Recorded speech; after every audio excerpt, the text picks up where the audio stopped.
மீண்டும் உங்க எல்லாரையும் சந்திக்கிறதுல ரொம்ப சந்தோஷம். இன்னைக்கு நான் ஒரு முக்கியமான விஷயத்தை பத்தி உங்களோட பகிர்ந்து கொள்ள போறேன். 50 வயதை தாண்டின உடனே ஆணாக இருந்தாலும் பெண்ணாக இருந்தாலும் சரி, மனசு போட்டு அழுத்த ஆரம்பிச்சிடுது. காரணம் என்ன? நம்ம பிள்ளைங்களை எல்லாம் கல்யாணம் பண்ணி கொடுத்துட்டு தனியா எப்படி இருக்க போறோம்? அல்லது 60 வயது தாண்டும் போது பணி ஓய்வு பெற்ற பின்பாடு நம்முடைய வருமானம் குறையும் போது என்ன செய்ய போறோம்? அப்படி எல்லாம் நிறைய யோசிச்சு யோசிச்சு யோசிச்சு நம்முடைய மனசு ரொம்ப அழுத்த ஆரம்பிச்சிருது.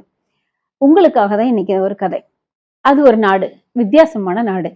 அந்த நாட்டினுடைய சிறப்பு என்ன அப்படின்னு பார்த்தாக்க, 5 வருடம் ஒரு அரசன் அரசாளலாம். 5 வருடம் கழித்து அந்த அரசனை கொண்டு போய் ஒரு ஆற்றங்கரை கடந்து இருக்கக்கூடிய ஒரு காட்டுல விட்டுட்டு வந்துருவாங்க. அந்த காட்டுல மனுஷங்க வாழவே முடியாது. அதனால அந்த நாட்டுக்கு அரசனாக இருக்க எல்லாரும் யோசிப்பாங்க. இப்படி நாட்கள் கடந்தது. ஒரு முறை அரசனாக்குவதற்கு யாருமே இல்லை, யாருமே தயாராகவும் இல்லை. அப்போ ஒரு வாலிபன் தானாக முன் வந்து நான் அரசனாகிறேன்னு சொல்லி சொன்னான். எல்லாம் நாட்டு மக்களுக்கெல்லாம் ரொம்ப சந்தோஷம். அவனை அப்படியே கொண்டாடி அரசனாக்குனாங்க. அவனும் அரசனானான். 1, 2, 3, 4 என்று 5 வருடங்கள் கழிந்தது. அந்த அரசன் அந்த நாட்டை விட்டு வெளியே போகக்கூடிய ஒரு நாள் ஒன்று வந்தது. மக்கள் எல்லாம் சோகமாயிட்டாங்க. அரசன் மட்டும் முகத்துல எந்த ஒரு சஞ்சலமும் இல்லாமல் இருந்தான். அவனை தாரை தப்பட்டையோட விழா கொண்டாட்டத்தோட அவனை கொண்டு போய் அந்த பக்கத்துல இருக்கக்கூடிய காட்டுல விடுவதற்காக மக்கள் எல்லாம் அழைச்சிட்டு போனாங்க. அப்போ அந்த அரசன் எந்த ஒரு சலனமும் இல்லாம போனான். ஒரு முதியவருக்கு இதை பார்த்துட்டு அவரால் மனசு தாங்கவே முடியல. அந்த அரசன்ட்ட கேட்கிறாரு, நீ அந்த காட்டுக்குள்ளார போயிட்ட அப்படின்னு சொன்னாக்க நீ உயிர் வாழ முடியாது. அங்க பெரிய பெரிய விலங்குகள் எல்லாம் இருக்கும், அங்க யாருமே இல்ல. எப்படி நீ போய் அங்க இருக்க போற? இந்த மனநிலையோட எப்படி நீ சந்தோஷமா போற அப்படின்னு சொல்லி கேட்ட போது அந்த அரசன் சிரிச்சுட்டே சொன்னானா, 5 வருடங்கள் கழித்து என்னை இப்படிதான் கொண்டு போய் விட போறீங்கன்னு எனக்கு முன்னாலே தெரியும். இது ஒன்றும் முன்னால தெரியாத விஷயம் கிடையாது.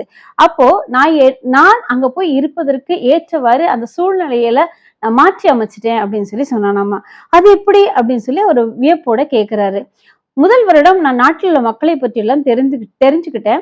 இங்க இருக்கக்கூடிய சூழல்களை தெரிஞ்சுக்கிட்டேன். என்னுடைய பொருளாதாரத்தை தெரிஞ்சுக்கிட்டேன். 2வது வருடம் அக்கம் பக்கத்துல இருக்கக்கூடிய நாடுகளை பற்றி தெரிஞ்சுக்கிட்டேன். 3வது வருடம் அந்த காட்டிலோடைய நிலைமை என்ன அப்படின்னு தெரிஞ்சுட்டு இங்க இருந்து சில மனிதர்களை அங்க அனுப்புனேன். அந்த நாட்டை சரிப்படுத்தினேன், அந்த காட்டை சரிப்படுத்தினேன். 4வது வருஷம் அங்க எனக்குன்னு ஒரு மாளிகையை கட்டினேன். 5வது வருஷம் அந்த காட்டு விலங்குகளை கொஞ்சம் தள்ளி இருக்க வச்சு அதை சுற்றி ஒரு பாதுகாப்பு வேலையை அமைச்சேன். இப்ப எனக்குன்னு ஒரு நாடு நான் தயார் பண்ணி வச்சிருக்கேன். இப்ப சந்தோஷமா நீங்க விடும்போது நான் அந்த நாட்டுல போய் மீண்டும் ஒரு அரசனாக வாழ்வேன் அப்படின்னு சொல்லி சொன்னாராமா. எதிர்பாராத நிகழ்வுகள் நம்முடைய வாழ்க்கையில் நடக்கும்போது நம்ம ஸ்தம்பிச்சு போடுறோம். அதுல இருந்து எழுந்து வர்றதுக்கு கொஞ்சம் கஷ்டம்தான். ஆனால் இதுதான் இந்த வயதில் நடக்கும் என்று அறிந்த நாம் அதற்கான தயாரிப்பை முன்னாலே பண்ணிக்கலாம் இல்லையா?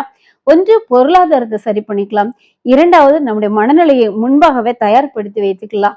இதுதான் நடக்க போகுதுன்னு தெரிஞ்சு நம்முடைய வாழ்க்கை நகர்ந்து போகும்போது நம்ம அதை ஏற்றுக்கொண்டு வாழக்கூடியது கட்டாயமாக இருக்கிறது.